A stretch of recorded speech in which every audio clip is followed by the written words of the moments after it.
The conclave station hung in the void between galaxies, like a jewel suspended in infinite darkness. Its massive rings rotating slowly as ships from 100 different civilizations came and went through its port. Stone stood before the mirror in his assigned quarters, struggling with the formal attire that Sari had insisted he wear for the ceremony. The clothing was a hybrid design, combining elements of traditional Korean hanbok with Valorian diplomatic dress. And he felt ridiculous wearing something so elaborate when he would have preferred his old military uniform. "You are putting the sash on backwards," Sari said from behind him. And he turned to find her standing in the doorway. She wore a gown of shimmering silver that matched her skin, her dark hair arranged in an elaborate style that made her look like royalty. "Would she suppose she was in a way? Then help me fix it," he replied. "This was your idea, after all." She crossed the room and reached up to adjust the sash, her fingers working with practiced precision. And Do-yoon found himself watching her face as she concentrated on the task. 1 year had passed since the rescue at New Geneva Colony. 1 year of healing and rebuilding, and discovering that the tiny alien woman who had annoyed him so thoroughly had become the center of his universe. "There," she said, stepping back to examine her work. "Now you look like a proper hero of humanity.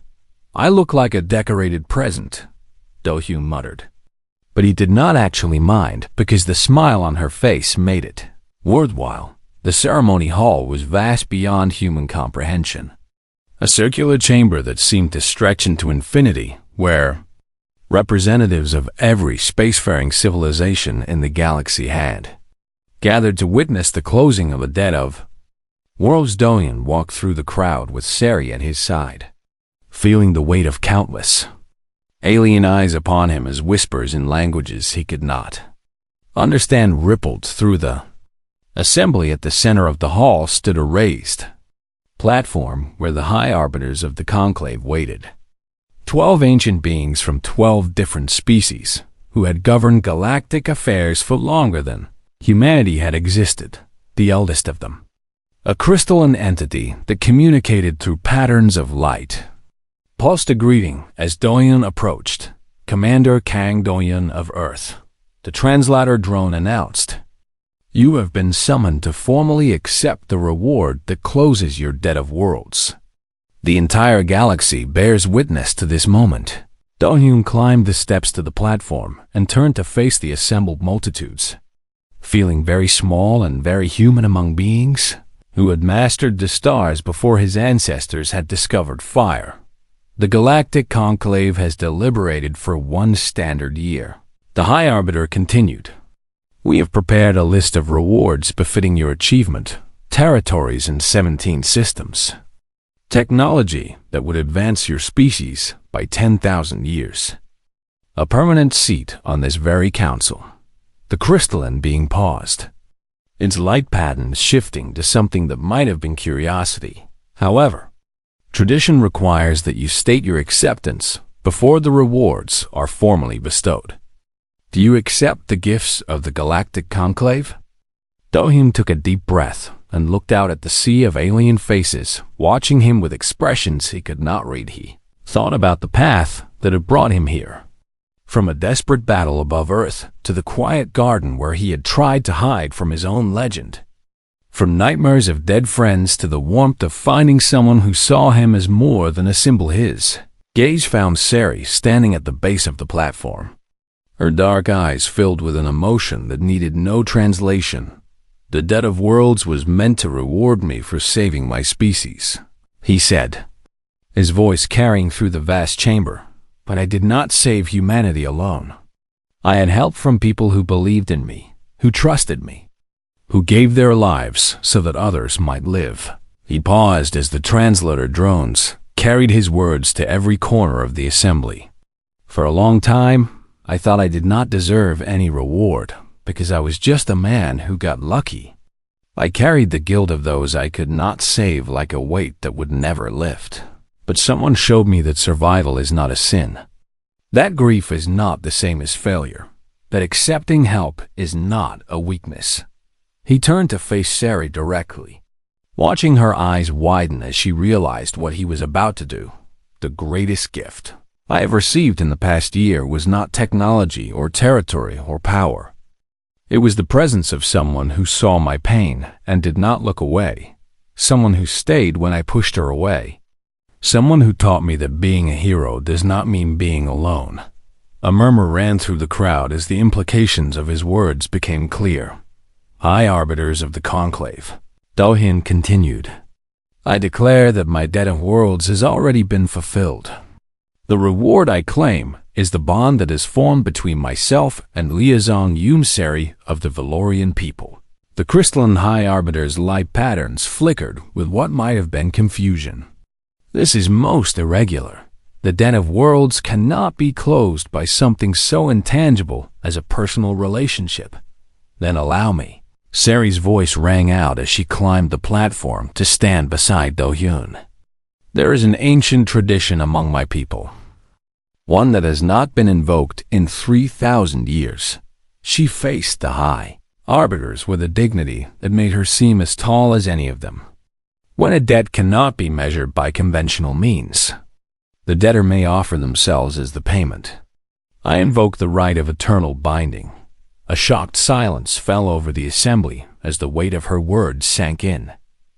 Liaison Yunseri, the High Arbiter said slowly, you understand what you are proposing. The right of eternal binding would tie you to this human for the remainder of your existence. I understand completely, Sari replied without hesitation. I have spent 1 year learning what makes humans special, why this man was willing to sacrifice everything for his people. And in doing so, I have discovered something I never expected. She turned to Do-Hyun with tears glistening in her dark eyes. I have discovered that love is not something that can be documented or analyzed or filed in a diplomatic report. It is something that happens despite your best efforts to prevent it. Do-Hyun felt his heart swell with an emotion that threatened to overwhelm him as he listened to her speak. I offer myself as the closing payment of the debt of worlds, Sari declared, not because tradition requires it, but because I cannot imagine spending my existence anywhere else but at this man's side. The High Arbiters conferred among themselves their various methods of communication, creating a symphony of light and sound and movement that Do-Hyun could not begin to interpret finally. The crystalline being turned back to face them. The right of eternal binding has not been invoked in 3,000 years because it requires something rare. Genuine love freely given by both parties. Its light pattern shifted to something almost warm. Liaison Yunseri has made her declaration. Commander Kan Do-Hyun, do you accept her offering? Do-Hyun looked at the tiny alien woman who had changed his life, who had annoyed him and challenged him and healed him in ways he had not known he needed. He knelt so that his eyes were level with hers and took her small hands in his own, feeling the warmth of her skin against his calloused palms.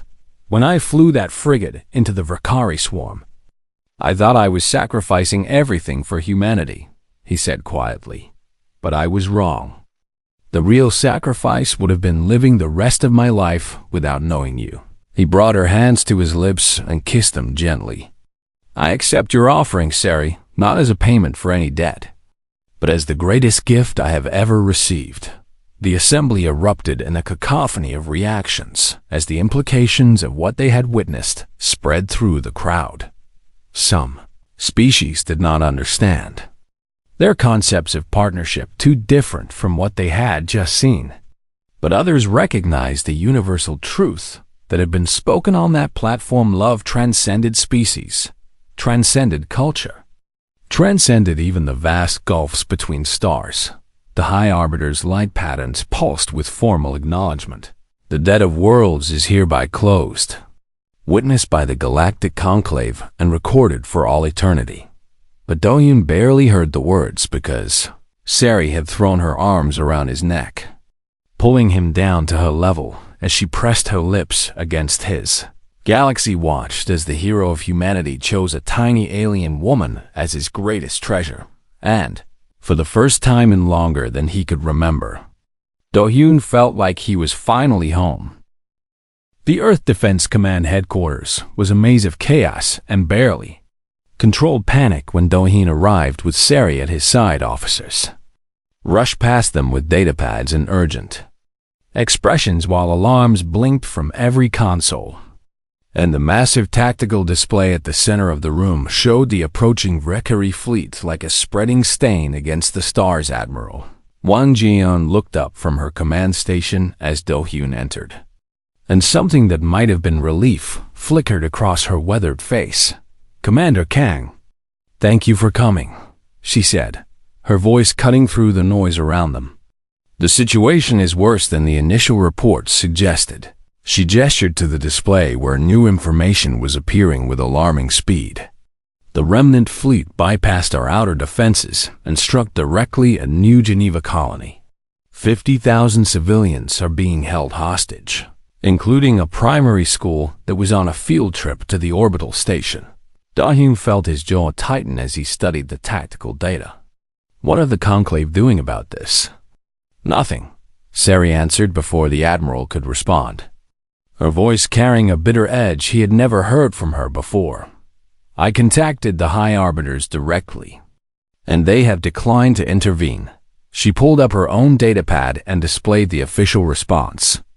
"The Valkyrie remnant is too small to pose a threat to galactic stability, and humanity must demonstrate that it can protect itself without Conclave assistance." "Children," Do-hyun said quietly. "There are children being held by those monsters.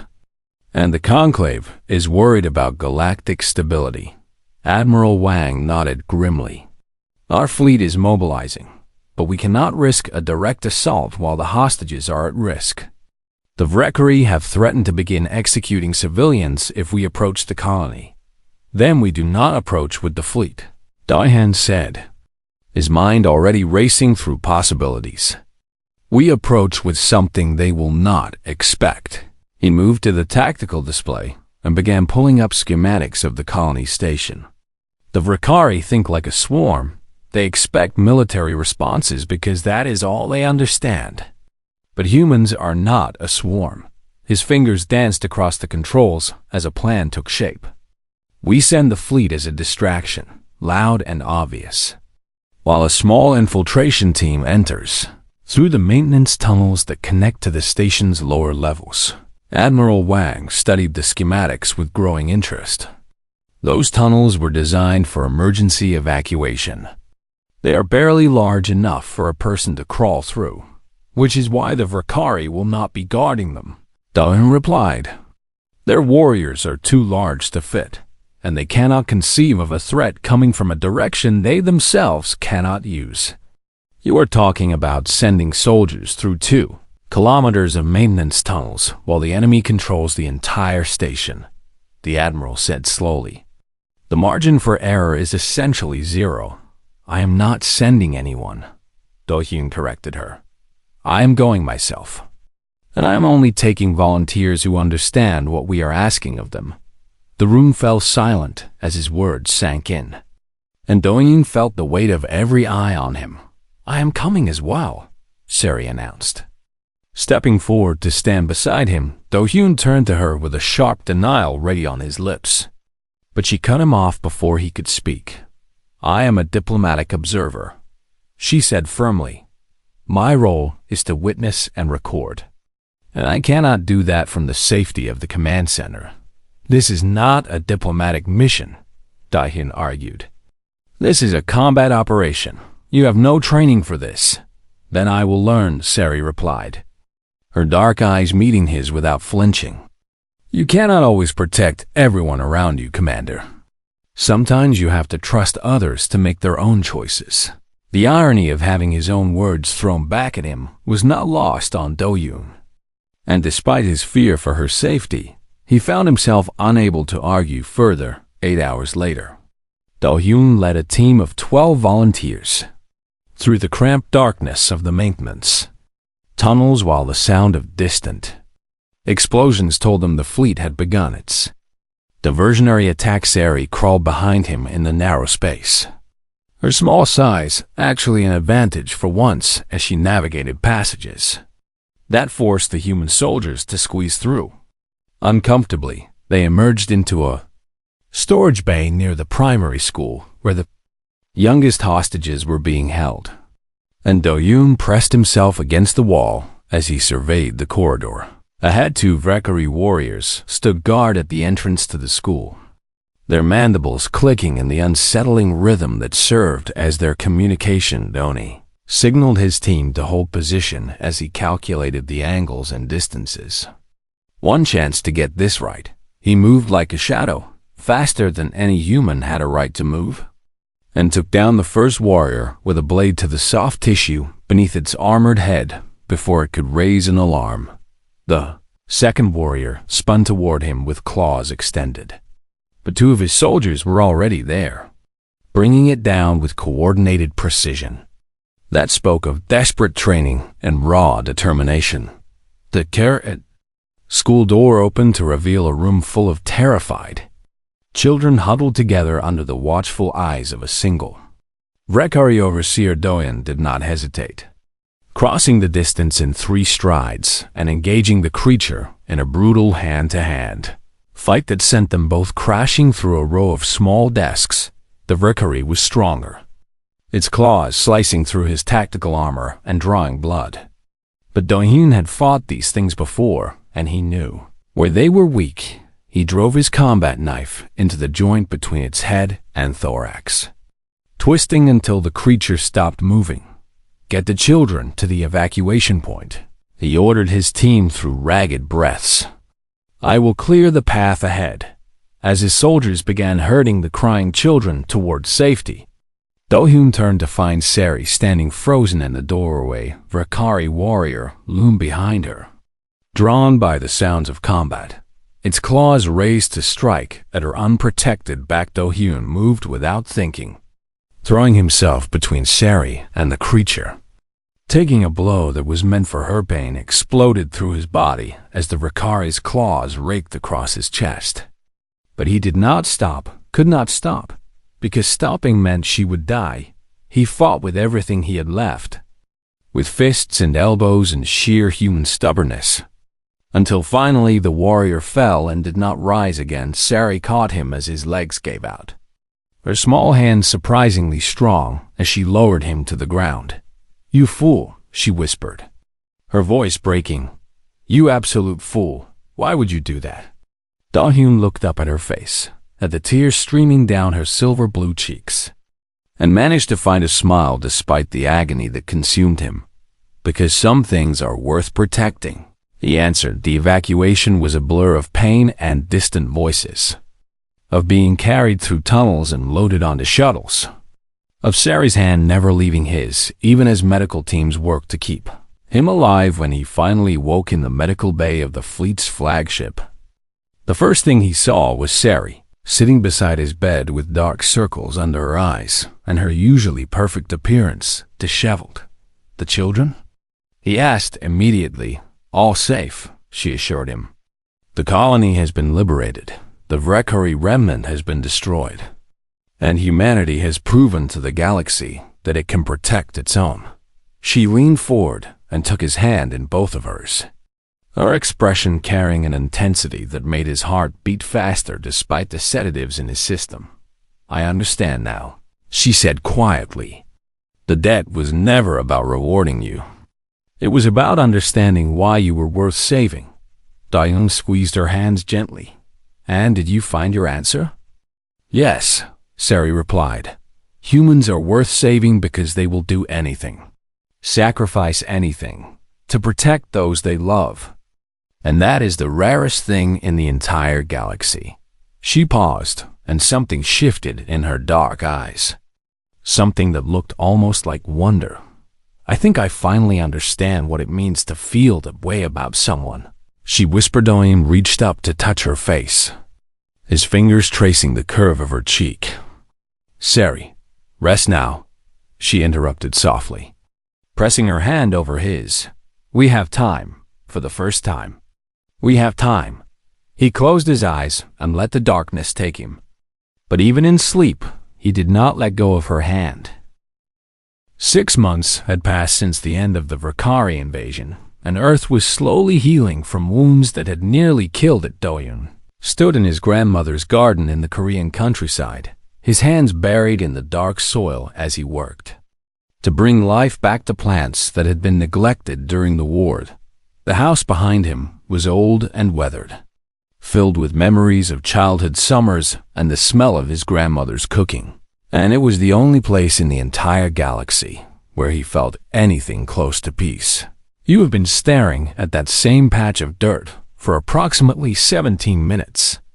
Sari's voice came from the porch where she sat with a datapad. Is this a human meditation technique I should document? Do-hyun did not look up from his work, and his calm thinking, you should try it sometime instead of writing reports about everything I do. He heard her make a small sound that might have been offense or amusement. He had stopped being able to tell the difference weeks ago. Sari had followed him from the conclave station to Earth, just as she had promised, taking up residence in his grandmother's house, despite his protests, and she had spent every day since then documenting his life with scientific precision. She recorded what he ate, and when he slept, and how long he spent in the garden. She interviewed his neighbors and studied human customs with the dedication of someone trying to solve an impossible puzzle. And she repeatedly offered him rewards from the conclave that he repeatedly refused. The Agricultural Ministry has approved your request for heirloom seeds from the Pyongyang Botanical Preservation Project, Sari reported, scrolling through her datapad. They also wish to know if you would be willing to give a speech at their annual conference. No speeches, Do-hyun said automatically, pulling a stubborn weed from between two tomato plants. You have refused 47 interview requests, 12 medal ceremonies, and approximately 200 speaking engagements in the past month alone. Sari noted with what sounded like exasperation. The people of Earth wish to celebrate their hero. Why do you deny them? Do-hyun's hands stopped moving as her words hit something raw inside him. Because I am not their hero. He heard her set down the datapad and approach, her light footsteps barely making a sound on the wooden porch. You destroyed the Rekari queenship and saved your species from extinction, she said, stopping at the edge of the garden. By any reasonable definition, that makes you a hero. A hero would have found another way, Do-hyun replied, his voice rough. A hero would have saved his crew instead of leading them to their deaths. A hero would not have nightmares every single night about the people he failed. The silence that followed was so complete that Do-hyun could hear his own heartbeat pounding in his ears. He had never spoken these words out loud before, had kept them locked away in the darkest corners of his mind where they could not escape to poison anyone else. Lieutenant Park Hyman, Sari said quietly. Private Choi Min-seo, Sergeant Oh Tae-yang, Corporal Yu Sung-won. Should I continue? Do-hyun looked up sharply, finding Sari standing just a meter away with an expression he could not read. You memorized their names? He asked. I memorized everything about them, Sari replied. Their service records, their families, their favorite foods, the messages they sent home before they volunteered for your mission. She stepped closer, her large dark eyes holding his gaze with an intensity that made him feel exposed in a way he could not explain. Private Choi Min-seo wrote to his mother that he was proud to serve under a commander who treated every life as precious. Sari continued. Sergeant Oh Tae-yang told his sister that for the first time in the war, he felt like they had a real chance because Commander Kang believed in them. Do-hyun felt something break inside his chest as her words washed over him. Stop. Lieutenant Park Hyman's final message was addressed to you. Sari pressed on, her voice gentle but relentless. She said that if anyone could make their deaths mean something, it would be you. And she asked that you not spend the rest of your life blaming yourself for her choice. The tears came before Do-hyun could stop them, spilling down his cheeks and falling into the soil where they mixed with the dirt that stained his hands. He had not cried since the battle, had not allowed himself to feel anything beyond the numb emptiness that had become his constant companion. Now, the dam had broken, and everything came flooding out. The grief and the guilt and the terrible weight of surviving when so many others had died. Sari did not speak or move. She simply stood there and witnessed his pain without judgment or pity, her presence somehow making it bearable in a way he did not understand. When the storm finally passed and Do-yoon could breathe again, he found himself sitting in the dirt with his head in his hands, exhausted in a way that sleep could never fix. "Why?" he asked hoarsely. "Why do you care so much about fulfilling this debt?" Sari lowered herself to the ground beside him, her small form settling gracefully despite the awkward terrain. "Because in my culture, honor debts are sacred. They define who we are and what we owe to the universe that created us." She looked up at the sky, where stars were beginning to appear in the fading light. "But I am beginning to understand that your pain is not something rewards can heal. The Conclave offered you planets and technology and power, but what you need is something far simpler and far more difficult to give." "What is that?" Do-hyun asked. "Permission," Sari answered, turning to face him. "Permission to grieve, permission to heal, permission to be a person instead of a symbol." Do-hyun stared at the tiny alien woman who had inserted herself into his life without asking, who had annoyed him and confused him, and refused to leave no matter how many times he pushed her away. "You are not what I expected," he admitted. Sari's lips curved into a genuine smile that transformed her face into something almost luminous. "Neither are you, Commander." Before either of them could say more, Sari's communication device chimed with an urgent alert, shattering. The moment of connection, she pulled it from her pocket and her expression shifted immediately from warmth to concern. "This is a priority message from the Earth Defense Network." Do-hyun felt his blood turn cold as he watched her read the message. "What is it?" "A Valkyrie remnant fleet has been detected at the edge of human space," Sari said, her voice now carrying the formal tone of a diplomat delivering terrible news. "They have a new queen, and they are coming for Earth." Do-hyun rose to his feet as something ancient and familiar stirred in his chest. The same cold determination that had driven him to fly a damaged frigate into the heart of the swarm. He had thought that part of him had died in the explosion, burned away along with his hope and his innocence. But as he looked at Sari and saw the fear she was trying to hide behind her professional mask, he realized that some fires never truly go out. "Then I suppose my retirement is over," he said quietly. Sari looked up at him with those large dark eyes that saw far too much. "You do not have to do this. The debt does not require you to fight again." "This is not about the debt," Do-hyun replied, offering her his hand to help her up. "This is about protecting what matters."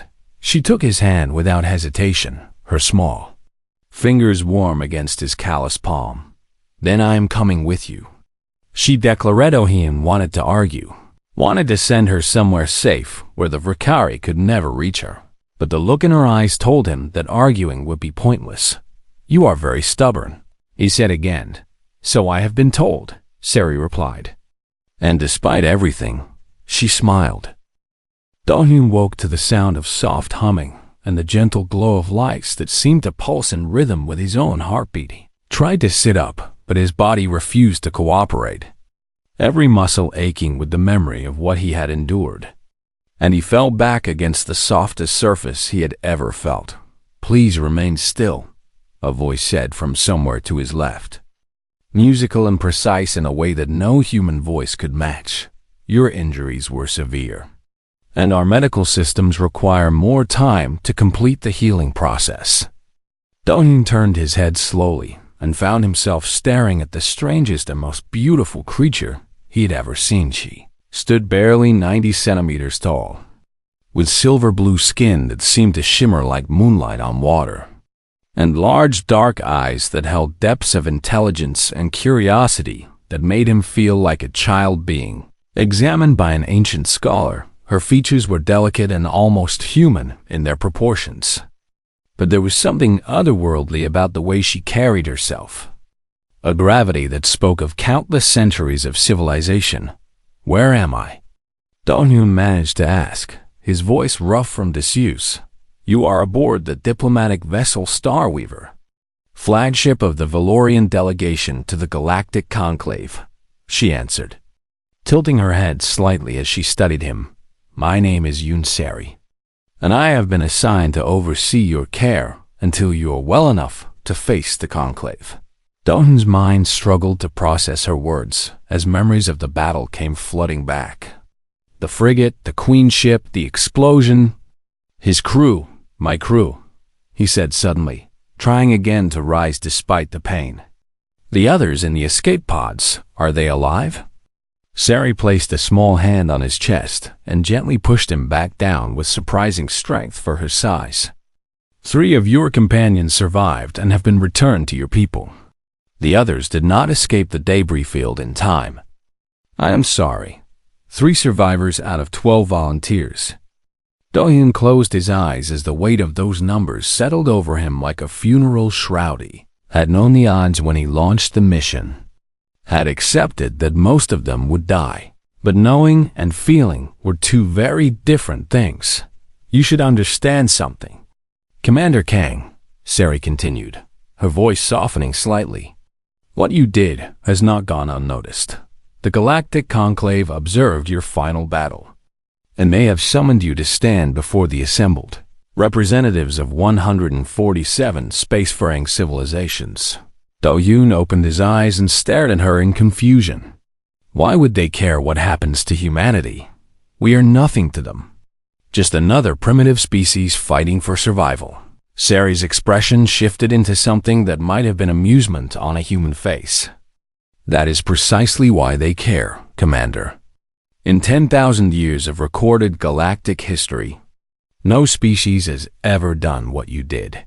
She gestured toward a display panel on the wall, which flickered to life, showing the tactical recording of his final mission. "The Vakari swarm numbered over 6 million warrior drones," Sari explained as the recording played. "Their queen ship was protected by the densest defensive formation ever documented, and every strategic analysis concluded that destroying it was mathematically impossible." Dohyun watched himself on the screen, guiding the damaged frigate through the chaos of battle, and felt strangely disconnected from the man he saw there. "You flew directly into the heart of the swarm with a vessel that should not have been capable of flight," Sari continued, her dark eyes fixed on his face. "You exploited a weakness that no other species would have considered, because no other species would have been desperate enough, or brave enough, or insane enough to try." "I was not brave," Dohyun said quietly. "I was just out of options." Sari studied him for a long moment before responding. "The Conclave does not see it that way. To them you are a being who achieved the impossible through sheer force of will. A representative of a species that refuses to accept defeat even when defeat is certain." She walked to the viewport and looked out at the stars, streaming past. In the hierarchy of galactic civilizations, humanity was classified as a Category 7 species, primitive, violent, and destined for self-destruction before achieving meaningful space travel. "And now?" Dohyun asked. "Now the Conclave must reconsider everything they thought they knew about your kind." Sari turned back to face him. "Your actions have earned humanity a debt of worlds. The highest honor a civilization can bestow upon an individual." Dohyun felt a chill run down his spine at her words. "What does that mean?" "It means the Galactic Conclave owes you a debt that can never truly be repaid," Sari explained. "You will be offered rewards beyond your imagination, territories, technologies, resources that would transform your species overnight. Some have even suggested granting humanity a permanent seat on the Conclave itself." The weight of her words pressed down on Dohyun until he could barely breathe. This was too much. Too fast, too overwhelming for a man who had expected to die in the explosion that killed the Vakari Queen. "I do not want any of that," he heard himself say, the words coming before he could stop them. "I just want to go home." Sari's eyes widened slightly, the first crack in her composed exterior. You cannot refuse a debt of worlds, Commander. It is not done. It has never been done in the entire history of the Conclave. Then I will be the first, Da-Hyun said, closing his eyes again. I am not a hero. I am just a man who got lucky, and I am tired. The silence that followed stretched for what felt like hours until Sari finally spoke again, her voice carrying an edge of determination that had not been there before. The Conclave will not accept your refusal, Commander, and neither will I, she said firmly. As a representative of the Valorian people, I am bound by ancient oaths to ensure that all debts are properly honored. Da-Hyun opened his eyes to find her standing directly beside his bed, her small form somehow radiating an authority that made him feel like a child being scolded. I have been assigned as your permanent liaison until the debt of worlds is satisfied, Sari announced. Wherever you go, I will follow. Whatever you need, I will provide. This is my duty and my honor. And if I do not want a liaison, Da-Hyun asked. Sari's lips curved into what might have been a smile. Then I suggest you learn to appreciate my company, Commander, because I am not going anywhere. Da-Hyun stared at the tiny alien woman who had just declared herself his permanent shadow and felt something strange stir in his chest. He did not know if it was annoyance or amusement or something else entirely, but for the first time since the battle, he felt something other than grief and exhaustion. You are very stubborn for someone so small, he said finally, and you are very difficult for someone who just saved his entire species. Sari replied without missing a beat. I suspect we will either become great friends or drive each other completely insane. Despite everything, despite the pain and the loss and the crushing weight of what lay ahead, Da-Hyun felt the corner of his mouth twitch upward. Probably both, he admitted. Sari nodded as if this was exactly the answer she had expected. Then let us begin. The alarm screamed through the orbital defense platform as Commander Kang Da-Hyun stared at the tactical display before him, watching humanity's final hours tick away in flashing red lights and dying ship signatures. The Valkyrie had come 3 months ago, a swarm of insectoid nightmares that blotted out the stars themselves, and humanity had fought with everything it had. But everything had not been enough. Da-Hyun gripped the edge of the console as another cluster of friendly signals vanished from the screen, each one representing a ship, a crew, families who would never see their loved ones again. And he felt the weight of it crushing his chest like a physical force. Commander, we have orders from High Command, Lieutenant Park Hyman said from behind him, her voice trembling despite her efforts to sound professional. Full retreat to the inner colonies. All remaining vessels are to fall back immediately. Fall back. Da-Hyun thought bitterly, as if there was anywhere left to fall back to. As if the Valkyrie would simply stop once they finished consuming Earth and its orbital stations. He had watched them devour 3 colony worlds already, seeing the footage of billions of people reduced to nothing but fuel for the swarm's endless hunger. And he knew with absolute certainty that retreat meant only delaying the inevitable. Sir, did you hear me? Hyman pressed, stepping closer with concern written across her young face. Da-Hyun did not answer immediately because something on the display had caught his attention.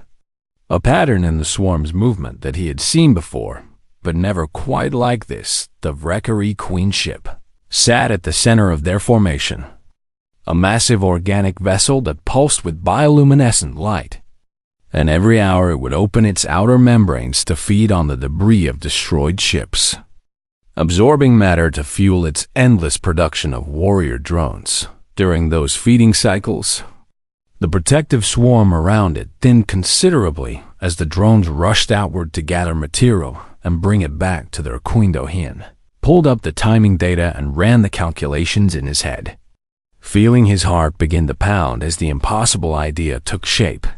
How long until the next feeding cycle?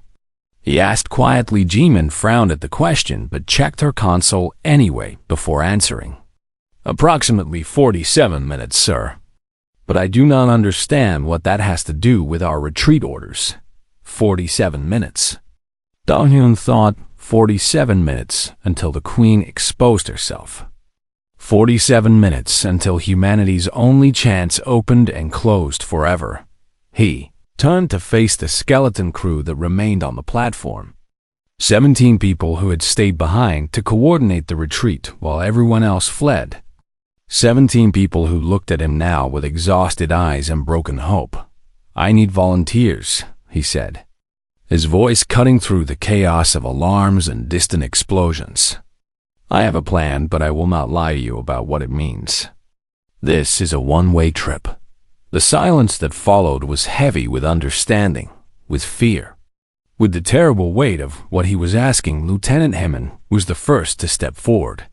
Her hands shaking but her jaw set with determination that made her look far older than her. 26 years, I have no family left. "Sir," she said simply, "the Ricari took them on Proxima Colony. If there is a chance to hurt them back, I want to be part of it, one by one." Others stepped forward until 12 people stood before him. 12 souls willing to throw themselves into the void for a chance that most would call insanity. Do-hyun felt something twist in his chest as he looked at each of their faces, memorizing them, honoring them in the only way he knew how. The damaged frigate in Bay 7 still has functional engines and a reactor at 60% capacity, he explained, pulling up the schematics on the main display. "If we overload the reactor core inside the Queen ship's feeding membrane, the resulting explosion should be enough to kill it. And without the Queen, the swarm loses its psychic coordination," Hemon finished, her eyes widening as she understood. They will turn on each other. They always do when the hive mind breaks. Do-hyun nodded grimly as he began transmitting his final orders to the platform systems. "We have 45 minutes to get that frigate operational and into position. I want everyone in Bay 7 in 5 minutes." The next half hour passed in a blur of desperate activity as Do-hyun and his crew wrestled the damaged frigate back to life, bypassing broken systems with creative solutions that would have made any engineer weep, and jury-rigging the reactor controls to allow for manual overload. Private Choi Min-seo, barely 19 years old, worked beside Do-hyun in the engine room with hands that never stopped moving, even as tears streamed silently down his face. "My mother always said I would do something important someday," Min-seo whispered as he connected the final power coupling. "I think she would be proud." Do-hyun placed a hand on the young man's shoulder and squeezed gently, unable to find words that would make any of this easier, knowing that words would not matter soon anyway when the frigate launched from the platform and began its journey toward the swarm. Do-hyun stood at the helm and watched the Ricari formation grow larger in the viewport. The Queen ship pulsed in the distance, beautiful in a terrible way, its organic hull shimmering with colors that human eyes were never meant to see.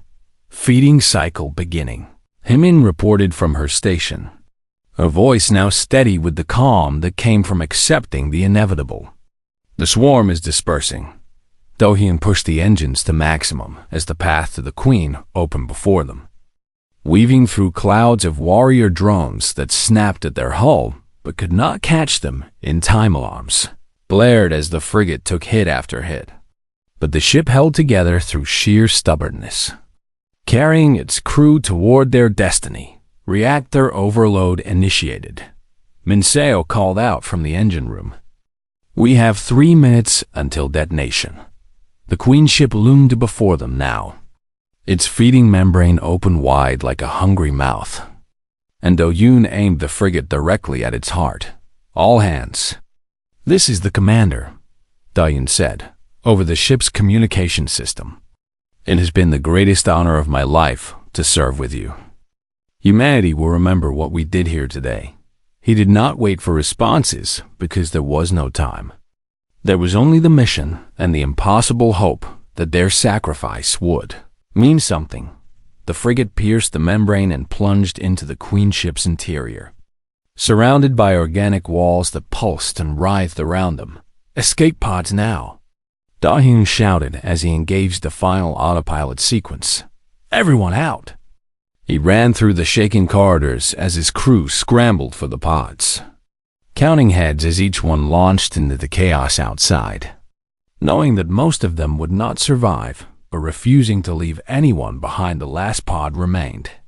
And Da-Hyun threw himself inside as the reactor countdown reached its final seconds. The explosion that followed was brighter than any sun, tearing through the Queen ship and sending shockwaves rippling through the entire swarm. Da-Hyun's pod tumbled through the debris field as unconsciousness claimed him. But not before he saw the most beautiful sight of his life. Recari drones turning on each other in mindless fury, their coordination shattered, their invasion broken. He did not see the silver ship that emerged from the darkness to collect his pod. He did not know that the galaxy had been watching, only knew that he had done what needed to be done, and that was enough.